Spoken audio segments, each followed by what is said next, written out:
Olá pessoal, tudo bom com vocês? Espero que sim, com a graça de Deus. Vamos dar continuidade ao nosso curso, o Estudo da Mediunidade, Programa 1, Módulo 2, não é?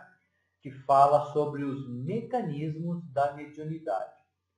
Hoje, a última aula deste módulo, então nós vamos começar o módulo 3, o último módulo, né, do Programa 2, mas a última aula deste módulo, que é o tema 8, nós vamos falar das manifestações mediúnicas incomuns de efeitos inteligentes. Na aula anterior, nós falamos das manifestações de efeitos físicos, né? Então, hoje nós vamos conhecer um pouco sobre efeitos inteligentes, as manifestações incomuns, que as comuns nós já falamos. Na aula anterior, quando nós falávamos de efeitos físicos, nós falamos em ideoplastia, logo no finalzinho, né, no que eu falei, que ideoplastia é a materialização do pensamento. Então, porém, na mediunidade de efeitos intelectuais, a ideoplastia, ela também é muito atuante nesse tipo de fenômeno, tá bom? E ela se caracteriza, essa ideoplastia, como é que o médium ele vai captar e interpretar os pensamentos, né, as ideias também e os sentimentos daquele irmão que está se comunicando, não é?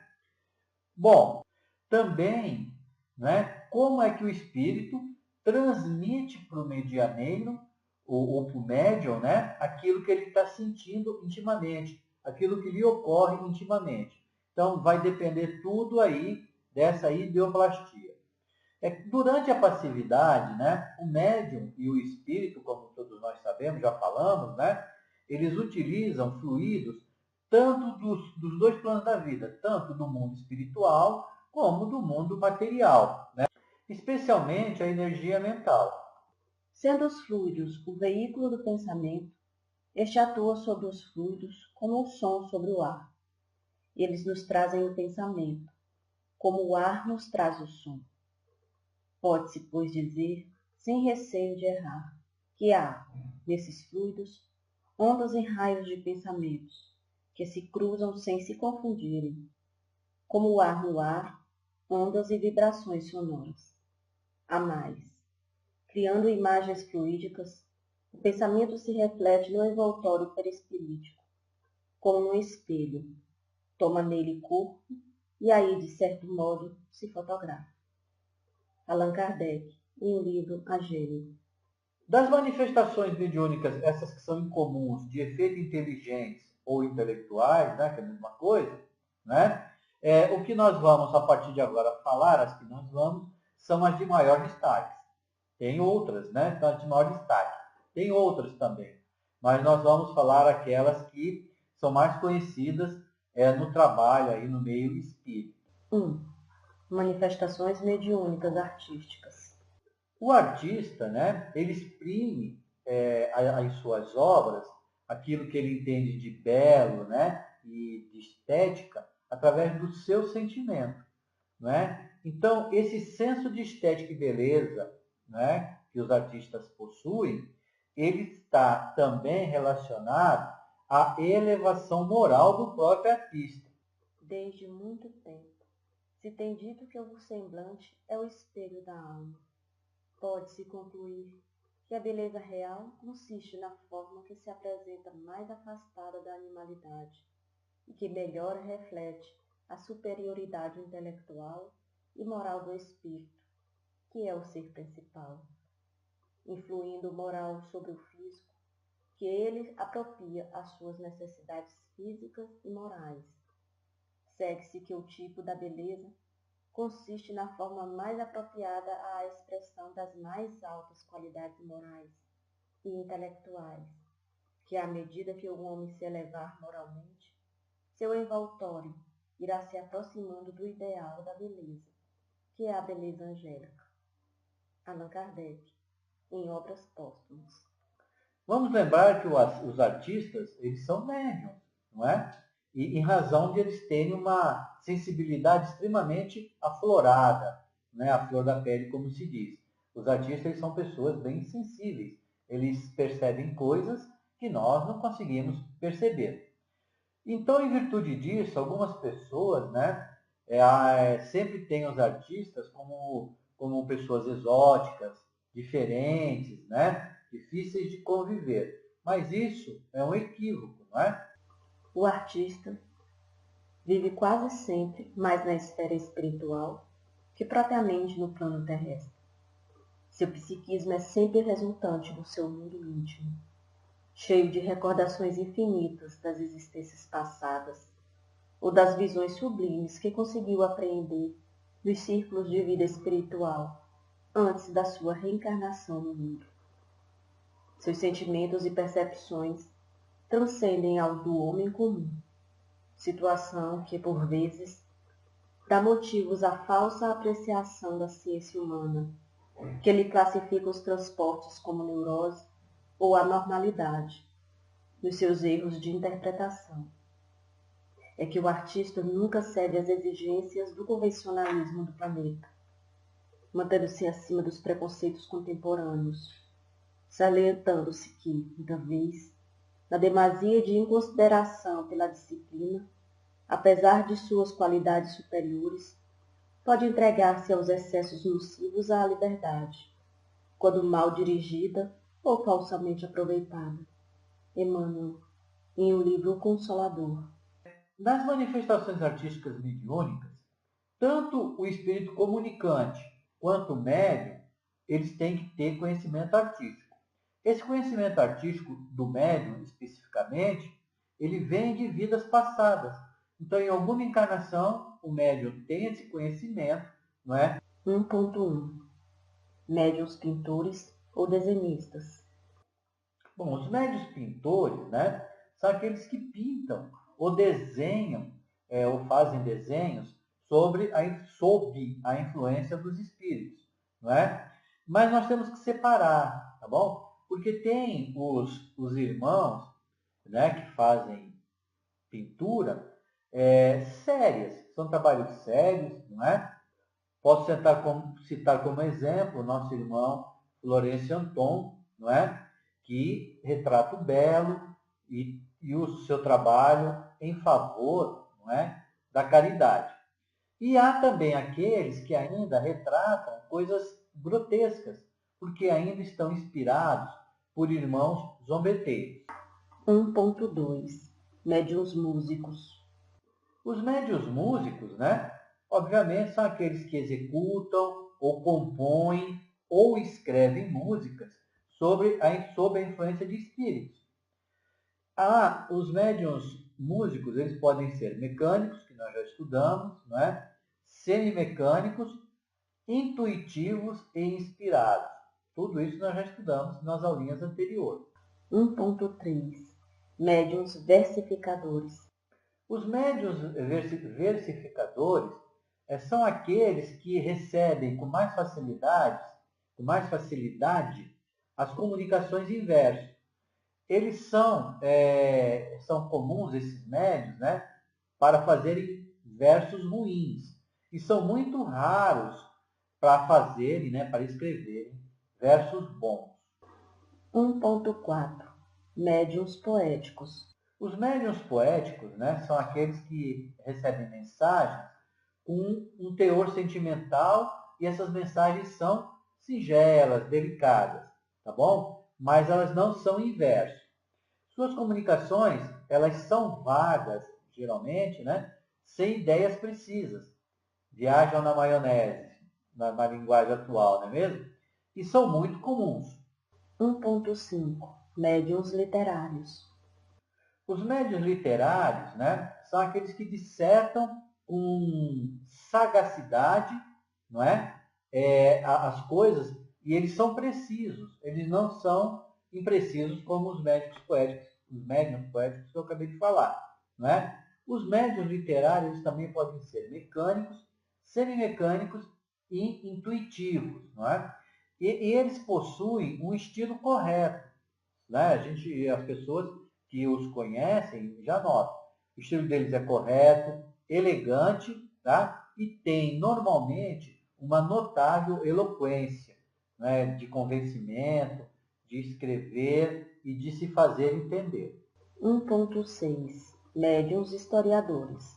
Os médiuns historiadores são aqueles que têm essa aptidão, uma determinada aptidão, para proferir explanações históricas, independentemente do conhecimento do médium. É uma variedade muito rara de médiuns positivos. O que são os médiuns positivos? São aqueles francos, né? Médiuns francos ou diretos, que não fazem rodeio. 2. Mediunidade poliglota ou especular. Os médiuns poliglotas são aqueles que falam ou escrevem em línguas estrangeiras. Geralmente, eles falam em línguas que eles desconhecem, que eles não aprenderam e não estudaram nessa encarnação. Mas de onde vem, então, esse conhecimento dessa língua? De vidas passadas também. Então, em alguma encarnação, eles já tiveram conhecimento dessa língua, já estudaram ou já praticaram essa língua, e isso ficou arquivado na nossa memória, né? Fica arquivado na nossa memória integral, no nosso perispírito. Então, quando há necessidade, o espírito vai lá e abre aquela caixinha para usar aquela língua. O cientista que nós já falamos em outras aulas, chamado Charles Richer, que viveu de 1850 a 1965, ele propôs para esse tipo de mediunidade o termo xenoglossia. Então, a mediunidade poliglota é também conhecida como xenoglossia. Xeno significa estrangeiro e glosso significa língua. Por que ele criou essa palavra? Porque ele queria diferenciar essa mediunidade, né, esse fenômeno em que as pessoas falavam em línguas estrangeiras, de um outro fenômeno, em que as pessoas elas proferem sons falsos de pseudolínguas, de línguas falsas, né? E geralmente, quem pronunciava isso eram pessoas doentes mentais. Então, para esses casos, para diferenciar, não é, do outro, né, ele denominou de glossolalia. Uns falam glossolalia e outros chamam de glossolalia. Glossolalia.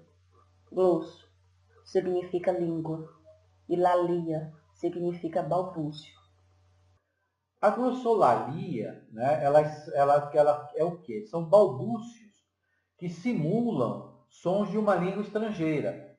Então, são aqueles sons que eles são ininteligíveis, tá? E parecem fala humana, mas eles não têm nenhum sentido e nenhum nexo. Algumas pessoas, quando falam dormindo, se vocês notarem, é mais ou menos parecido com isso. A gente não entende o que a pessoa está falando, né? Não tem nexo. A glossolalia, ela é encontrada também em médios que estão em processos obsessivos, principalmente em fascinação e subjugação.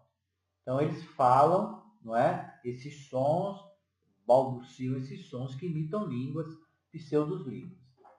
A xenoglossia, voltando, né, que é a mediunidade de se falar em línguas, ela, na reunião mediúnica, ela não tem uma utilidade prática, não é? Pois quem está ali na reunião normalmente desconhece aquela língua em que o espírito se comunica. Já tivemos casos do nosso grupo, né, do espírito se comunicar em árabe.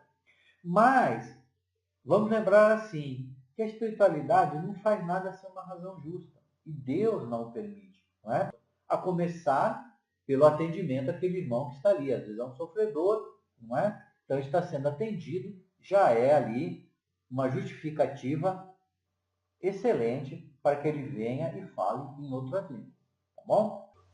O espírito que deseja comunicar-se compreende, sem dúvida, todas as línguas, visto que as línguas são a expressão do pensamento, e é pelo pensamento que o espírito tem a compreensão de tudo. Mas, para exprimir esse pensamento, ele precisa de um instrumento, e esse instrumento é o médium. A alma do médium, que recebe a comunicação do espírito estranho, só pode transmiti-la por meio dos órgãos de seu corpo. Ora, esses órgãos não podem ter, para uma língua que o médium desconheça, a flexibilidade que apresentam para a língua que lhe é familiar. Allan Kardec, em O Livro dos Médiuns. Ao desencarnar, não é? É raro os de nós que vão se libertar imediatamente da língua que a gente utilizava quando a gente estava encarnado. Então, se eu uso o português, assim que eu desencarnar, eu não vou chegar lá no mundo falando inglês, no mundo espiritual, mesmo eu tendo vivido, né, na Inglaterra ou em algum outro lugar. Eu vou chegar falando o quê? Português, que é a língua da minha última reencarnação, e eu estou ainda muito ligado a ela. Mesmo que a gente sabe que a linguagem espiritual, como nós já estudamos, é a linguagem do pensamento, e lá no mundo espiritual se utiliza a linguagem do pensamento, né? Na passividade, o espírito comunicante, ele projeta essas ideoplastias na mente do médium, não é? Aqueles pensamentos que estão materializados. Esses pensamentos, essas ideoplastias, elas são decodificadas pelo médium na forma de palavra escrita ou falada. Então ele mostra uma imagem para o médium e o médium vai traduzir aquela imagem na língua que ele usa. Ok? Assim, com isso, né, não é possível o médium se libertar automaticamente das lembranças relacionadas à imagem do espírito comunicante. Forçoso observar que a linguagem articulada, no chamado espaço das nações, ainda possui fundamental importância nas regiões a que o homem comum será transferido imediatamente após desligar-se do corpo físico. André Luiz, em um livro Evolução em 2 Mundos. Mediunidade especular. Dentro, né, da mediunidade poliglota, tem a mediunidade poliglota escrita. Tem a que é falada e tem a escrita. A escrita é chamada de xenografia. Tá? E ela pode apresentar, a xenografia, ela pode apresentar uma característica conhecida como especular. Então, o médium ele pode psicografar ou xenografar em língua estrangeira, não é? Normalmente escrever em língua estrangeira, como ele pode praticar a xenografia de uma forma diferenciada, que se chama especular. E o que significa especular? É que, além de ser escrita em língua estrangeira, ela é escrita de forma invertida, de trás para frente. Então, para as pessoas poderem ler, conforme vocês estão vendo aí na fotografia, não é? Tem que colocar num espelho para poder ler o que está escrito, que foi escrito de forma invertida. Essa é um tipo de mediunidade muito rara. Mediunidade de psicometria. Bom, gente, essa mediunidade de psicometria, ela é muito interessante, né? Porque ela é uma faculdade que alguns médiuns têm de ler as impressões e as recordações conforme eles tocam determinados objetos. Uma mesa, né, um móvel, um relógio, algum objeto. Então, ele lê as impressões e recordações que estão ligados àquele objeto. Então, o médium psicômetra, quando ele toca o objeto, ele entra em relação, né, às pessoas, como eu falei, e aos fatos ligados àquele objeto. Vamos lembrar que a psicometria é uma faculdade anímica, que é da alma, né, e mediúnica, porque ele está ali intermediando. E ela pode ser feita por 2 vias, essa leitura psicométrica, quando ele pega no objeto, não é? A. Percepção dos fatos impressos na aura do objeto. B. Relação telepática que o médium psicômetra faz com a mente de quem possuiu o objeto, esteja encarnado ou desencarnado. Para dar uma visão mais ou menos, quando o psicômetro ele pega no objeto, é como se ele estivesse entrando num túnel do tempo, não é? E ele volta ali e vai conhecendo os fatos e as pessoas que estão relacionadas àquele objeto que ele tocou. É muito interessante isso. Quem apresenta ao psicômetra um pertence de antepassados, na maioria das vezes, já lhe invocou a memória, e com isso quando não tenha atraído para o objeto o interesse afetivo, no plano espiritual, terá desenhado mentalmente os seus traços, ou quadros alusivos às reminiscências de que disponha, estabelecendo assim recursos de indução para que as percepções ultrassensoriais do meio se lhe coloquem no campo vibratório correspondente. André Luiz, em um livro Mecanismos da Mediunidade. Os psicômetras, eles podem, localizar coisas perdidas e, por isso, eles são assediados por espíritos embusteiros e brincalhões. Porém, alguns psicômetras eles já são utilizados pela polícia para encontrarem pistas e darem pistas. Tem até um filme chamado Médium, é uma série que quem quiser assistir é muito boa. Era isso, pessoal. Está aí a tabelinha de como foi dividida a aulinha de hoje. Agradeço mais uma vez a todos pela atenção. Estamos sempre abertos para tirarmos as dúvidas que se fizerem necessárias. Boa semana a todos e lembremos sempre, sem caridade não há salvação.